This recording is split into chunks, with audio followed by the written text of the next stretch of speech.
से बोलिए शंकर भगवान की जय। हर हर महादेव। देवों का देव महादेव जी के चरण में प्रणाम करती हूँ, मेरा प्रणाम स्वीकार हो। माता गौरी पार्वती के चरण में प्रणाम करती हूँ, मेरा प्रणाम स्वीकार हो। गणपति ललनमा के चरण में प्रणाम करती हूँ, मेरा प्रणाम स्वीकार हो। सब गुरु भाई बहना के चरण में प्रणाम करती हूँ, मेरा प्रणाम स्वीकार हो। गुरु भाई बहना, मैं एक कथा सुनाने जा रही हूँ, इस कथा को पूरा सुनिए और रहस्य जानिए। आदि नहीं, आदि सुनने में शिव गुरु का अपमान होती है, पूरा सुनने में वो भगवान दया करते हैं। इसलिए कथा को पूरा सुनिए और रहस्य जानिए। हर हर महादेव, घर घर महादेव। गुरु भाई बहना, एक नगर में एक राजा रहा करते थे। राजा जो थे बड़े प्रतापी राजा थे, पुण्यवानी राजा थे। लेकिन कारण यही था जिसमें कुछ खूबी रे भी रहता है तो कोई कारण भी हो जाता है। राजा तो बड़ा जरूर थे, पुण्यवानी भी थे, धर्मात्मा भी थे, लेकिन राजा निसंतान थे। राजा का कोई संतान नहीं था। राजा का संतान नहीं था तो राजा एक विवाह किए, निसंतान रह गए। प्रजा लोग और मंत्री लोग राजा से कहने लगे कि ये राजा साहब, एक विवाह किए तो क्या इतना ही तक आपका जिंदगी था? आप दूसरा विवाह करके और नई लानी लाकर और अपना जीवन का शुरुआत फिर से कर सकते हैं, आपका संतान अवश्य होगा। गुरु भाई बहना, राजा साहब सबको बात मानकर दूसरा विवाह कर लिए। राजा का 2 रानी, लेकिन फिर से भी राजा साहब का कोई संतान नहीं। समय बीतते बीतते कई वर्ष बीत गया, लेकिन राजा निसंतान ही रह गए। राजा तीसरी विवाह भी कर लिए, लेकिन राजा निसंतान ही रह गए। कहते हैं कि एक राजा दशरथ के 3 गो नारी, जनकपुर के लोगवा देत राम के गारी। राम मुस्काला लक्ष्मण खिसियाला, वही बात था राजा के कि 3 विवाह कर लिए लेकिन एको संतान नहीं था। गुरु भाई बहना, राजा जो थे, राजा बड़े चिंतित रहते थे। रानी को फर्क नहीं पड़ता था, लेकिन राजा जो है, राजा बड़े चिंतित रहते थे। मेरा बुढ़ापा में क्या होगा? मेरा बुढ़ापा का तो कोई सहारा है ही नहीं। मेरा बुढ़ापा जो है कैसे बीतेगा? मैं तो सबको पालन पोषण भरण कर रहा हूं, लेकिन मेरा कोई नहीं है। ए दीदी, राजा जी जो है, राजा जी बड़े चिंतित रहते थे। राजा साहब प्रतिदिन शिकार करने वन को जाते थे। वन में जाते थे शिकार करने, तो राजा अपने 3 रानी से बोले कि हे रानी, हम जा रहे हैं मृग मारने। रानी बोली कि महाराज, आप तो प्रतिदिन जाते हैं तो जाइए। राजा घोड़े सवार होकर मंत्री के साथ मृग मारने के लिए वन में चले गए और राजा साहब अपने तरकस से बाण निकालकर चला दिए। और जब चलाए तो राजा को आवाज कानों में गूंजता है, जय श्री राम, श्री राम, श्री राम, श्री राम। जब श्री राम का आवाज आया तो राजा अपने सीने पर हाथ धर के कलेजे को बिरोड़ते हैं कि हे भगवान, ये क्या हो गया मुझसे? राजा का कलेजा कांप उठा।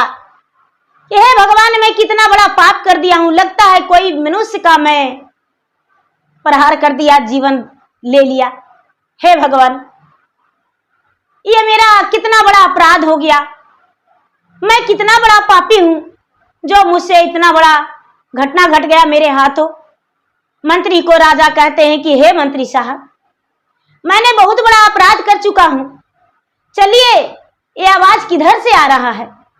राजा और मंत्री दोनों आवाज के सहारे उस व्यक्ति के पास पहुंचे जो इनके तीर बाण से घायल हो चुके थे। देखते हैं कि वो व्यक्ति खून से पूरा लथपथ है, उनका तो सीने में जा चुका था तीर। वो व्यक्ति झाड़ियों में कुछ लकड़ियां काट रहे थे। वो वन में रहने वाले व्यक्ति थे, वन में लकड़ियां काट रहे थे और उनका तीर लग गया। राजा साहब कहते हैं कि चलिए बाबा, आप वैद्य जी के पास चलिए। वो जो व्यक्ति हैं वो कहते हैं, वृद्ध व्यक्ति, कि हे राजन, जो मेरे साथ हुआ वो तो होनी था और मुझे इसी हाल पे छोड़ दीजिए। अब मैं भगवान के प्यारे बनने वाला हूं, अब भगवान के पास हम जा रहा हूं। अब मेरा जो है सोने का पिंजरा टूट चुका है, अब मेरा प्राण पखेरु निकलने वाला है। अब मैं इस पृथ्वी के छोड़कर शिवलोक जा रहा हूं। हर हर महादेव, जय श्री राम, ऐसा कह के और वो अपना प्राण पखेरु को निकलने का कोशिश करने लगे, निकालने का। तभी याद आया कि हे भगवान, मैं तो इस संसार से अपना प्राण को त्याग कर जा रहा हूं, शरीर को त्याग कर, लेकिन मेरा एक कन्या है, वो कन्या किसके सहारे जिएगी? कैसे मेरा कन्या रहेगी? मेरा कन्या का कौन देखेगा? उसका भरण पोषण कौन करेगा? मेरा बेटा और बहू तो इस संसार से जा चुका है, मेरा पत्नी भी नहीं। राजा को हाथ पकड़ के वृद्ध व्यक्ति कहते हैं कि हे महाराज, हे राजन, मेरा एक पुत्री है, वो भी मेरा बेटा का पुत्री है और वो इसी वन में एक झोपड़ी में रहती है। यदि कृपा करना है तो उससे जाके कीजिए और उससे आप विवाह कर लीजिए और अपना राज महल की रानी बना लीजिए, तब तो आपका अपराध क्षमा हो जाएगा। और नहीं तो आप मेरे सीने में तीर चुभा दिए हैं, आपका कोढ़ हो जाएगा, आपका शरीर नष्ट हो जाएगा, आप अंधे हो जाएंगे, मैं श्राप दे रहा हूं। राजा हाथ जोड़कर विनती करके कहते हैं कि हे महाराज, हे बाबा, मुझसे बहुत बड़ा अपराध हुआ है, मुझे क्षमा कर दीजिए। मैं आपका कन्या का हाथ धर के पूरा जिंदगी निभाने का वचन देता हूं। ये बात सुनकर बाबा कहने लगे कि तो ठीक है, मैं तो इस संसार से अपने प्राण को त्याग कर जा रहा हूं, शरीर को त्याग कर जा रहा हूं। ठीक है, मेरा कन्या से विवाह आप अवश्य करेंगे। इतना कहते ही वो वृद्ध व्यक्ति दम तोड़ दिए। राजा ने मंत्री के साथ मिलकर उस व्यक्ति को सबको लेकर और उनका झोपड़ी के पास लेकर गए। उनकी कन्या निकली और कन्या निकलकर मरे हुए सब पे अपना सर पटक पटक के खूब रोई। उनका खून से लथपथ शरीर को देखकर वो तो भौचक्के थी, आंखों से आंसू तो जैसे गंगा जमुना बह रहा था। कहती है कि कौन पापी मेरे बाबा को मार डाला। राजा कहते हैं कि अरे मैं क्या बताऊं, मुझसे ही इतना बड़ा पाप हुआ है, मेरे हाथों ही इनका प्राण निकला है, मेरे हाथों से घायल हुए हैं। कहते हैं, वो पुत्री कहती है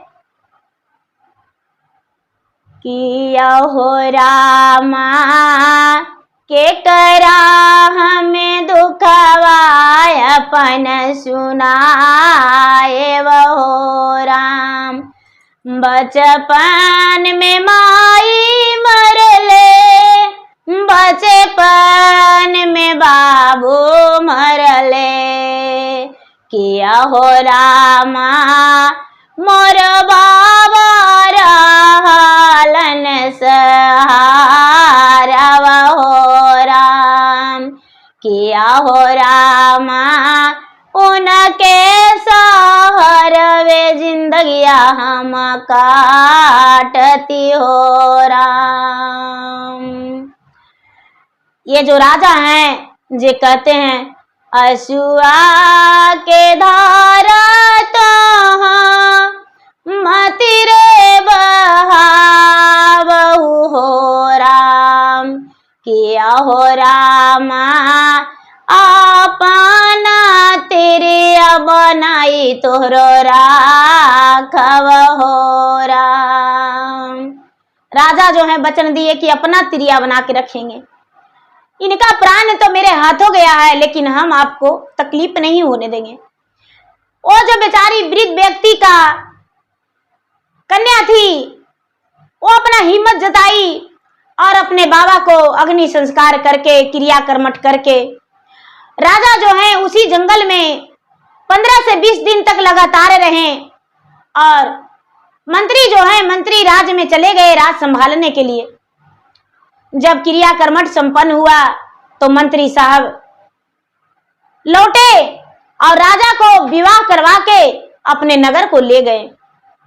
अब चौथी रानी को देखकर तीनों रानी तो आग बबूले हो गई। हे भगवान, 3 रानी क्या कम थे? राजा साहब फिर से ब्याह करके ले आए हैं। बड़ी वाली रानी मुंह फुला के बैठ गई, मंझली वाली रानी तो मुंह चमका के बैठ गई और छोटी वाली रानी गुस्से उसका नाक पर पड़ा था। अब तो राजा के स्वागत के लिए कोई रानी बाहर नहीं आई, राजा के खातिरदारी भोजन के लिए कोई बाहर नहीं आई। राजा जो है बड़ी रानी से कहते हैं कि अरे क्या बताऊं, मेरे पास कुछ ऐसा मुसीबत आ गया था जिसमें मैं ऐसा किया, मुझे करना पड़ा। करूं तो क्या करूं, मेरे पास और कोई उपाय नहीं बचा था। क्या करूं, मुझे विवाह करना पड़ा और इसके बाबा के मेरे हाथों प्राण निकल गया। तो ये कहां जाती है, अनाथ लड़की थी। अपना दुख दर्द राजा उसके बारे में सब सुनाए। तीनों रानी जो है अच्छी से बोलने लगी। वो जो जंगल वाली रानी थी, वो बेचारी महादेव का भक्त थी, रहती तो थी जंगल में, लेकिन दीदी बिना पूजा पाठ के एको दिन नहीं रहती थी, शुद्ध शाकाहारी भोजन करती थी। राजा के तीनों रानी जो थी मांसाहारी भोजन करती थी, राजा भी मांसाहारी भोजन करते थे। लेकिन जब राजा चौथी विवाह किए तो चौथी रानी राजा की आई तो राजा से कहती है कि हे महाराज, घर में माछ मच्छी नहीं आना चाहिए, क्योंकि वो तो राजसी भोजन होता है। जो राजसी भोजन करते हैं, एक दूसरे का जीव का भोजन करते हैं, कभी जिंदगी में खुश नहीं रहते हैं। हे राजन, यदि आप मुझे खुश देखना चाहते हैं तो घर के अंदर राजसी भोजन को मत लाया कीजिए। छोटी रानी को बात सुनकर राजा बड़े खुश हो गए। छोटी रानी ने हर पल के लिए हर एक जगह पे राजा को समझाई। राजा को अच्छा सुझाव मिला कि अच्छा, मेरा छोटी रानी ठीक कहती है। अब बड़ी रानी, मंझली रानी, संजली रानी से ज्यादा छोटी रानी से राजा प्यार करने लगे। अब तो एक तरफा प्यार राजा को हो गया, क्योंकि नई रानी थी। धीरे धीरे 4-6 महीना बीता और तीनों सवत को पता चला कि छोटी रानी जो है गर्भ से है। अब छोटी रानी को गर्भ जानकर तीनों को तो इतना दुख हुआ, इतना दुख हुआ कि लगने लगा कि हे भगवान, मैं राजा के साथ इतना दिन से रह रही हूं, लेकिन मैं तो माँ, बच्चे की मां नहीं बन पाई। अब छोटी रानी जो है ये क्या जानती थी, इसके पास ऐसा क्या था जो ये मां बन गई? कुछ तो कारण होगा। हे भगवान, अब मैं क्या करूं? तीनों मिलकर दीदी उसको मारने का कोशिश करने लगी। खौलता हुआ उबलता हुआ दूध में जहर डाल दी और अपने छोटी सवत को देने गई। महादेव भला जिसके सर पे महादेव का हाथ है, उसके साथ कैसे घटना हो सकता है? जो बड़ी वाली सवत थी वो छोटी सवत को देने गई। बड़ी वाली सवत देने लगी, लेकिन छोटी सवत ले नहीं पाई, दूध नीचे गिर गया। दूध नीचे ही गिरते हरापन दिखने लगा। जब हाथ में लेकर छोटी वाली सवत जो है, जो जंगली रानी है, वो अपने नाक लगा के दिखती है, सूंघती है कि अरे इसमें तो जहर है। राजा जब राज कचहरी से आए तो कहती है कि राजा साहब, मैं तो यहाँ खतरे से भरा हूं, आपकी जो रानी है वो मुझे मारना चाहती है। राजा को विश्वास नहीं हुआ। थोड़ी सी इनका बिस्तर पे दूध गिर गया था। चुपके से रानी, छोटी रानी उसे झांक कर रख दी थी। छोटी रानी राजा को दिखाई, ये क्या है राजा साहब, इसका खुशबू देखिए। राजा साहब खुशबू अपने नाक लगाकर सूंघने लगे। कहते हैं इसमें तो जहर है। राजा साहब, आपकी बड़ी रानी ने मुझे देने आई थी दूध, वही दूध है। राजा साहब तो दंग रह गए। वाह, इतनी बड़ी कहानी! अरे आखिर आपने उसे क्या बिगाड़े हैं जो आपको मारने का कोशिश करती है? मुझे तो समझ में नहीं आ रहा, मैं क्या करूं। छोटी रानी आप संभल जाइएगा। छोटी रानी बड़ा संभाल संभाल के भोजन करने लगी। अब एक एक कदम भी रखती तो पांव के नीचे उसे देखना पड़ता था कि गड्ढा तो नहीं जिसमें मैं गिर जाऊं। दीदी धीरे धीरे समय बीतते बीतते 4-6 महीना 9 महीना बीत गया, पूरा दिन हो गया। जब पूरा दिन हो गया दीदी तो प्रसव पीड़ा होने लगा। जब प्रसव पीड़ा होने लगा तो राजा जो हैं, राजा कहते हैं कि मैं दाई को बुला कर ले आता हूं। बड़ी रानी कहती है कि क्या मैं दाई से कम हूं? अरे मैं इसका बच्चा जन्म देने में बहुत मदद करूंगी। राजा को मन नहीं माना। राजा प्रसव पीड़ा के लिए, प्रसव करवाने के लिए एक दाई को बुला कर लाए। दाई आई। दाई को आते ही बड़ी रानी जो है उसे कमरे में ले जाकर कानों में फुसफुसाई और उसके बाद दाई अंदर गई। रानी जो थी, छोटी रानी, बहुत दर्द से व्याकुल थी। दर्द उससे सहा नहीं जा रहा था। जान जैसे लग रहा था कि अंदर बाहर हो रहा है। दर्द से बहुत पीड़ित थी, व्याकुल थी। अब तीनों रानियां तालियां लगा रही थी। अब तो लगता है ये मरने वाली है, क्योंकि 3 रानी में से किसी ने बच्चे का जन्म नहीं दी थी, कभी देखी भी नहीं थी। इसे पता भी नहीं था कि शायद बच्चे का जन्म देने में मां इतना व्याकुल हो जाती है। अब दीदी छोटी रानी ने एक बच्चे का जन्म दिया, पुत्र का। बड़ी रानी ने पुत्र को देखकर वो तो बहुत चक्के रह गई, आंख फटा का फटा रह गया और झट से बच्चे को आंगन में ले आई। छोटी रानी घर कमरे के अंदर थी, बच्चे को आंगन में ले आई। छोटी रानी को देखने नहीं दी, चुपके से बच्चे को बाहर ले आई। दाई को बोली, अरे दाई माँ, तुम्हें सोने से भरा मोहरा देंगे और मोहरा तुम्हें बड़ा काम आएगा। इस बच्चे को यदि तुम जमीन में गाड़ देगी तब ए दीदी लालची दाई बच्चे को प्राण लेने के लिए तुरंत तैयार हो गई और बच्चे का प्राण लेने के लिए तैयार हो गई। बच्चे का गोद में ले ली, लाल कपड़ा में बच्चे को लिपट ली, हाथ में एक खुरपी ले ली और बोली कि ठीक है रानी साहब, मैं तुरंत एक काम करके आ जाता हूं, जब तक आप कोई व्यवस्था कर लीजिए। बड़ी रानी जो थी एक बंदरिया का बच्चा ला रखी थी, पहले से बंदरिया का बच्चा ला रखी थी। महादेव का कृपा देखिए आगे आगे क्या होता है, क्या लीला रचाता है। जब दाई लेकर बच्चे को गोद में एक बगीचे में सुलाकर, और वो बगीचा राजा के था, बगीचे में सुलाकर और जमीन खोदने लगी। जमीन खोदते खोदते उसे बहुत समय लगा। माता पार्वती कहते हैं शंकर भगवान से, हे भगवान, ये क्या अनर्थ हो रहा है, एक ऐसा लीला है। राजा का 4 स्त्री, राजा तो अनजान है, राजा का कोई पता नहीं। तीनों रानी ने जाल कितना बड़ा बीगा है, जो कि गंगा से भी ज्यादा, समुद्र से भी ज्यादा जाल बीग दिया है। राजा का बच्चा का आज प्राण चला जाएगा, साथ साथ छोटी रानी भी निर्दोष होते हुए भी और वो दोषी बन जाएगी। शायद राजा कितना खंड टुकड़ा उसे करेंगे, कोई पता नहीं। राजा साहब आएंगे, पता नहीं क्या करेंगे। हे महाराज, इस बच्चे का जान बचा लिया जाए। शंकर भगवान कहते हैं कि हे देवी, हे प्राण प्रिय, आगे आगे देखिए होता है क्या। बड़ी जोरों से अंधी आया, पूरा कस के हवा चलने लगा और दासी के आंखों में धूल पड़ गया, खुरकी जो है भिगा गया। इतना ही में बच्चा छबित हो गया। माता बंसती बच्चा को रख लिए। भगवान भोलेनाथ माता बंसती को कहते हैं कि हे बंसती, उस बगीचे में एक बच्चा है जिसे आप अपना गोद में सुला लीजिए। उस बच्चे को जब हम पुकारेंगे, मांगेंगे, तब बच्चा को मुझे दे देना होगा। हे माता बंसती, आप बच्चे को रख लीजिए। माता बंसती अपने गोद में बच्चे को रख लिए। दाई जो है देखती है कि लगता है कि आंधी आने के बाद सियार बिलार आया, बच्चा को नोच खा गया और लेकर चला गया। दाई दौड़ती भागती घर चल गई।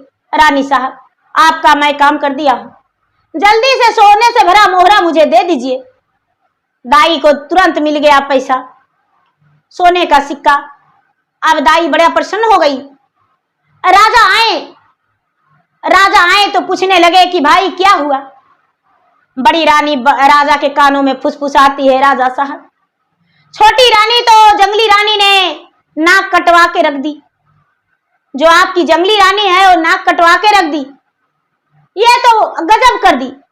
अरे 3 सबत में बांझती तो क्या हम रोटी नहीं खा रहे थे, हम जीवित नहीं थे, आप मार डाले थे। अरे ये बंदरिया का बच्चा का जन्म दिया है, देखिए ये बंदरिया है, देखिए। बंदरिया जो है राजा से कहती है कि नहीं राजा साहब, मैं आपकी पत्नी का ओद्र से जन्म नहीं लिया हूं। अरे ये तो बड़ी रानी ने मुझे चुरा कर मेरे मां से लाई है, मेरे मां देख लेगी तो बड़ी रानी को तो नोच नोच के खा जाएगी, और मुझे छोड़ दीजिए, मैं अपने मां के पास जाता हूं। बंदरिया जो है दीदी, बंदरिया राजा साहब नीचे उतार दिए। बंदरिया का बच्चा अपने मां के पास चली गई। मां से कहती है कि मां, एक रानी है, उसका बच्चा के साथ पता नहीं क्या किया है उसका सवत, और मुझे उसके पास ले जाके राजा को गोद में दे दिया और बोलता है बंदरिया को बच्चा जन्म दिया है। मां उसे क्या हाल करना चाहिए। बंदरिया ने तनिक देर नहीं किया और अपने पूरा ग्रुप झुंड को बुला लिया। बहुत सारे हजारों बंदरिया राजा के घर में चले गए। राजा के घर में चले गए और दाई को, बड़ी रानी को, मझली रानी को, संजली रानी को पूरा नोचने लगा। बंदरिया पूरा सबको नोच नोच के बुरा हाल कर दिया, पांव हाथ मुंह पूरा नोच लिया, सबके लहू लहान कर दिया, सबके शरीर से रक्त गिरने लगा, बाप माई चिल्लाने लगे। अब तो पूरे राज में हंगामा हो गया। राजा के घर में बहुत सारे बंदरिया गया और पूरे रानी को सबको नोच लिया। छोटी रानी ने बच्चा को जन्म दिया बंदरिया, और छोटी रानी को बंदरिया नहीं नोची। अब राजा जो है हाथ जोड़ के बंदरिया से कहते हैं कि हाथ तोरा जोड़ी रामा, अब गोड़ा तोरा परी हो, अरे सुनी लाना बचाना महाराजी, किया में है रामा सचे साचे बातिया हो, हमारा के देहो ना बताई जी। जो बंदरिया है वो कहती है कि तो हरनिया राजा अदेलन पुत्र के जाला मिया जी, अरे तीनों मिली मारी बीगी देलन जी, तो हरे दैवा राजा गोदिया में लिहलन जी, बगिया में दिहले सोलाई जी। बंदरिया जो है वो कहती है कि हे राजन, आपकी रानी जो है वो इंसान नहीं है, देखने में सीधा सादी लग रही है, लेकिन वो तो बच्चा का जन्म दी है, पुत्र का जन्म दी है। आप इसको मारिए पीटिए और पूछिए कि मेरा बच्चा कहाँ है। अब जो राजा हैं, राजा बड़ी रानी को बाल खींचने लगे और कहने लगे कि हे रानी, अब हम छोड़ेंगे नहीं। एक तेगा लिए और रानी को एक मोटा सा लकड़ी पर सर रख दिए और राजा कहते हैं कि मैं तेरा 7 खंड करके आंगन में तर कर दूंगी, जल्दी से बता मेरा पुत्र कहाँ है। बड़ी रानी कहती है कि हे राजन, मैं अकेले नहीं इसका भागीदारी हूं, मंझली रानी भी है। मंझली रानी कहती है कि हे राजन, हे स्वामीनाथ, संझली रानी भी साथ साथ है और दाई भी। दाई को तुरंत राजा बुलवाए। दाई जो है कांप रही है, कह रही कि राजा साहब इसमें मेरा कोई कसूर नहीं है। रानी ने हमको सोना से भरा सिक्का दी, मोहरा, और हम लालच में चले गए। राजा कहते हैं कि अरे तू निछावर में ले लेती मुझसे, उससे दोगुना धन देते, लेकिन तू मेरा पुत्र को कैसे मार डाली? कहां पर? कथी तरह रखला बाबू के, कति तरह छिपावाला हो, कहाँ में बाबुआ के कैला सतगत हो। वो जो दाई है वो कहती है बेली तारा रखली बाबू के, चमेली तरह छिपावाली हो, जंगले में कैली सतागत, पुरवा पश्चिमा मामा से बहलई बेआरिया हो, ना जाने केतना उड़े धूल हो। कहती है कि ले गए बेली के पेड़ तर सुलाए, चमेली तर हम छिपा दिए, और इतना ही में कस के पूर्व पश्चिम से हवा बेयार चलने लगा, और ना जाने कितना धूल उड़ा जो मेरा आंख में भर गया, उसके बाद उसका पता नहीं चला। राजा जो हैं, राजा कहते हैं कि मरा हुआ बच्चा को भी मुंह एक बार देख लेंगे, मरा हुआ बच्चा को भी एक बार मुंह देख लेंगे।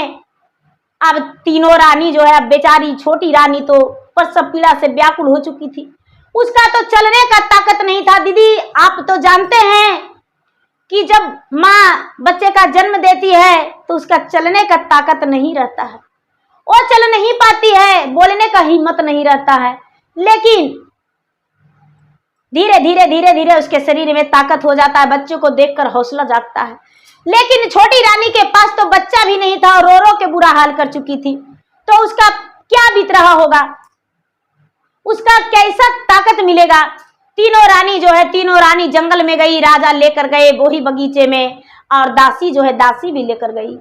दासी लेकर गई तो वहां पर क्या होता है दीदी, बंदरिया जो है, बंदरिया सा वहां झुंड लगाई हुई है, बंदरिया झुंड लगाई हुई है। वो बंदरिया का जो बच्चा है राजा से कहती है कि राजा साहब अपना बच्चा को मांगिए दासी से। दासी कहती है हम कहाँ से देंगे बच्चा, गड्ढा खोदी दिखाई कि देखिए गड्ढा है। अब जो है शंकर भगवान कहते हैं पार्वती से कि देखिए आगे आगे लीला क्या हुआ।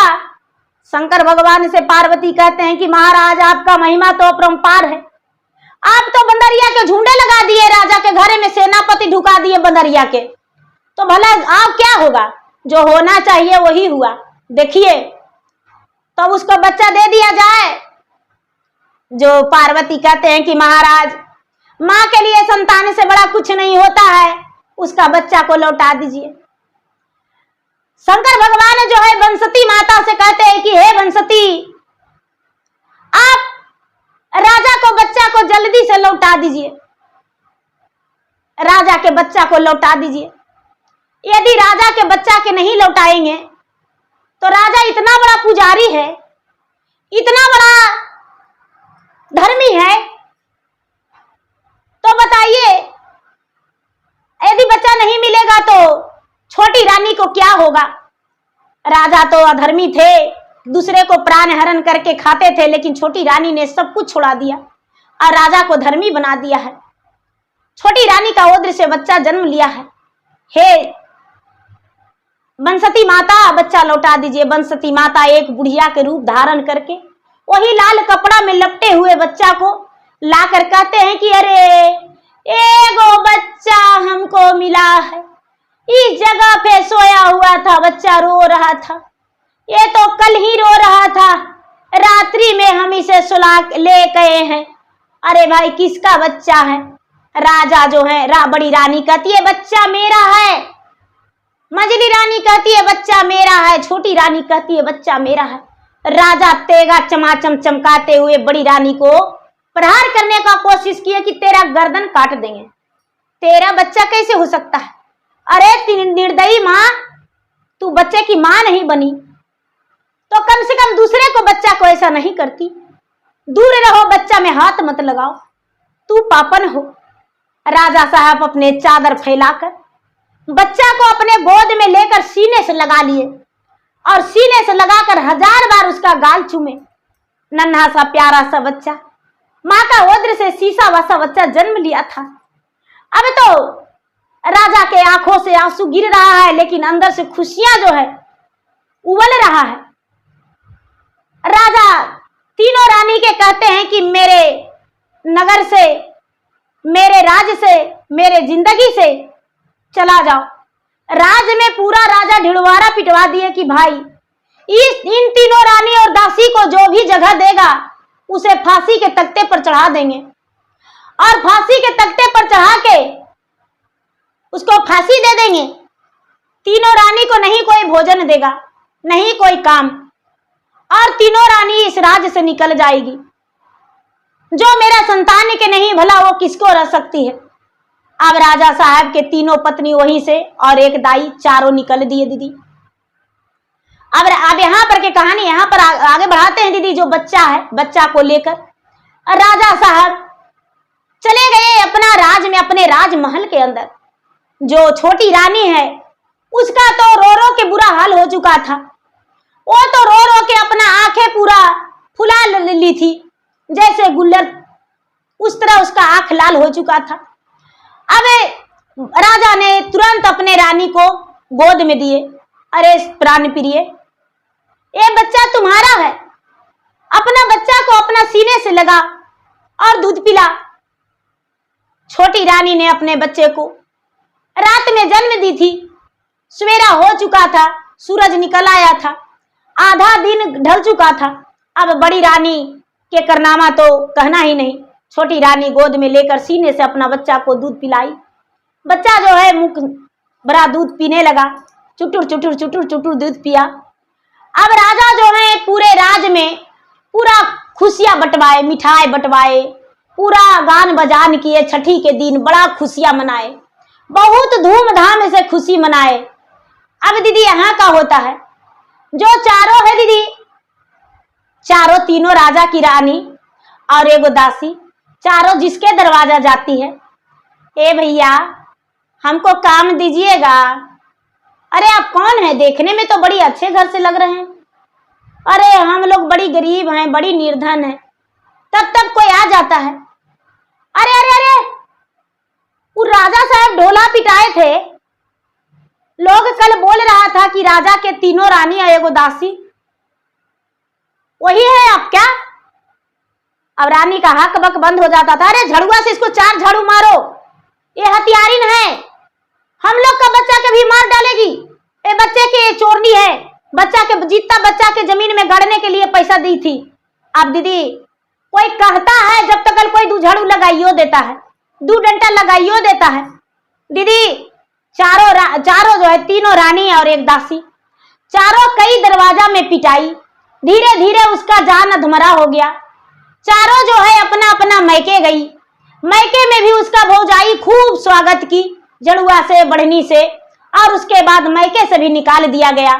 अब राजा की जो रानी है, राजा की रानी, अब कहीं भी पठंगा नहीं मिल रहा है। किसी के दरवाजे पर कोई पठंगा नहीं मिला। धीरे धीरे धीरे धीरे धीरे 2-4 महीना बीत गया, 4-6 महीना बीत गया। अब दासी तो नीची जात थी, किसी के घर बन मजूरी भी करके वो अपना गुजर बसर कर ली। लेकिन ये राजा की जो पत्नी है वो कहाँ बन मजूरी कर पाती। वो तो मुश्किल से भीख मांग के किसी तरह से 4-6 महीना गुजारा की अपना देश दूर जाके। लेकिन बड़ी रानी जो है वो सोचती है कि हे भगवान, अब मैं क्या करूं, मेरे पास कोई उपाय नहीं। जगन्नाथ धाम में जाके मंदिर में बैठ गई दीदी। अब बैठ के वो पूजा पाठ करने लगी। वहां पर के ब्राह्मण को माया लगता था, भोजन दे दिया करते थे। अब वो अच्छे कर्म करने लगी। भीख तो मांगती थी, दान मांगती थी, लेकिन वो दान रखती ही नहीं थी, दूसरे को दे दिया कर रही थी। अब धीरे धीरे उसके सारे पाप धुल गए। साल 2 साल 4 साल बीता, कुछ दिन बीत गया, साल 2 साल 4 साल 5 साल। अब सोचती है कि अपना नगर को जाएंगे, राजा से माफी मांगेंगे और अपने नगर में फिर से प्रवेश करेंगे। तीनों रानी जो है मंदिर के भक्त बन के पूजा पाठ करके अपने पाप को धोकर राजा के पास आया। तब तक राजा का खुशी जीवन बहुत आगे बढ़ चुका था। छोटी रानी को 1 संतान और हो चुका था, 2 संतान हो गया था। राजा के नगर में तीनों रानी आई। राजा को पता चला, राजा साहब दूर में ही मिलने गए। राजा को पांव में तीनों रानियां लटक गई। राजा साहब, मैं नादान थी, मैं बच्चे को दर्द नहीं समझ पाया, माँ क्या होती है, संतान क्या होता है, मैं तो एक बांझन थी। अब मुझे सीख मिल गया है, अब मैं समझ चुकी हूँ। दीदी, अब रानी जो है गिड़गिड़ाने लगी। राजा साहब क्षमा करते हुए तीनों को अपना घर में लाए। जो छोटी रानी है तीनों को देखकर मुस्कुरा गई और मुस्कुरा कर कहती है, अरे देखो देखो देखो, तुम्हारा जो है बड़ी माँ, मंझली माँ और संझली माँ आई है। जो बड़ा बेटा था राजा को, तीनों को जाके चरण छुआ। तीनों ने बच्चे को जाकर सीने से लगाया और अपना माँ से भी ज्यादा बढ़ के दोनों संतान को तीनों प्यार देने लगी। अब क्या होता है, राजा की चारों रानियां उसी राजमहल में फिर से रहने लगी और राजा की चारों रानियां एक बहन से भी ज्यादा आपस में अच्छे से मिलजुल कर रहने लगी। दाई जो थी, दाई कहाँ गई उसका कोई पता नहीं, लेकिन तीनों रानी का समझदारी हो गया क्योंकि भीख मांगी। 6 महीने उसे बड़ा मुश्किल से जीना पड़ा और किसी के दरवाजे पर उसका सही से रोटी नहीं मिला। जब भगवान के भक्त बनी, 5 साल उसका जीवन बीता, भगवान के भक्त बनी और भगवान उसे क्षमा कर दिए तो राजमहल के अंदर भी आके भक्ति भजन पूजा पाठ करना शुरू कर दी। अब राजा के खुशहाली जीवन हो गया। अब धीरे धीरे समय बीता, राजा के जिंदगी में कोई दुख नहीं। धीरे धीरे करके छोटी रानी का 4 संतान हुआ और चारों संतान जीवित रहा। चारों संतान बड़े छत्रवली और बड़ा सुंदर था। अब राजा के जिंदगी में कोई दुख नहीं। धीरे धीरे समय बीतने पर चारों बड़ी अच्छा से अपना जीवन बिताई। चारों सवत मिलजुल कर रही और चारों सुख पूर्वक अपना उसी घर में समय व्यतीत की। चारों अपना छोटी वाली रानी को, बच्चा को अपना अपना पुत्र समझ के और अच्छा से रखी। तो गुरु भाई बहना, कभी ऐसा नहीं होना चाहिए कि उसका जेठानी का बेटा है तो उसके मार डालूं, देवरानी का बेटी है तो उसका मार डालूं, या तो सवत का है तो उसे मार दूं। नहीं, क्योंकि बच्चा तो बच्चा है। बच्चा बड़ा मुश्किल से जन्म लेता है, माता का गर्भ में रहता है तो प्रार्थना करता है कि हे भगवान, मैं कितना दुख में हूँ, कितना कष्ट में हूँ। बाहर जाकर भगवान को पूजा पाठ करेंगे, बाहर जाकर कोई पाप नहीं करेंगे, मुझे जल्दी से बाहर निकाल दीजिए। जब जन्म लेता है तो बच्चा प्रार्थना करता है भगवान से कि हे भगवान, सही सलामत मुझे बाहर पृथ्वी पे भेजना जिसमें मैं आपका भक्ति करूं। बाहर आ जाने के बाद सब कुछ भूल जाता है, लेकिन माँ के गर्भ में भी भगवान से प्रार्थना करता है। कितना मुश्किल से माँ जन्म देती है अपने बच्चे का, लेकिन थोड़ी सी में सौतेली माँ मार ही डाली थी। भगवान भोलेनाथ, माता बंसती उसे बचा के रखे तब तो गुरु भाई बहना, मेरा वीडियो अच्छा लगे तो मेरा वीडियो का लाइक करें, शेयर करें। चैनल पर नए हैं तो चैनल का सब्सक्राइब करें, बेल आइकन घंटी को दबाएं, जो कि मेरा वीडियो का नोटिफिकेशन सबसे पहले आपके पास जाए और आप मेरा वीडियो सुन सकें। कमेंट बॉक्स में हर हर महादेव, जय शिव गुरु जरूर। धन्यवाद। हर हर महादेव, घर घर महादेव।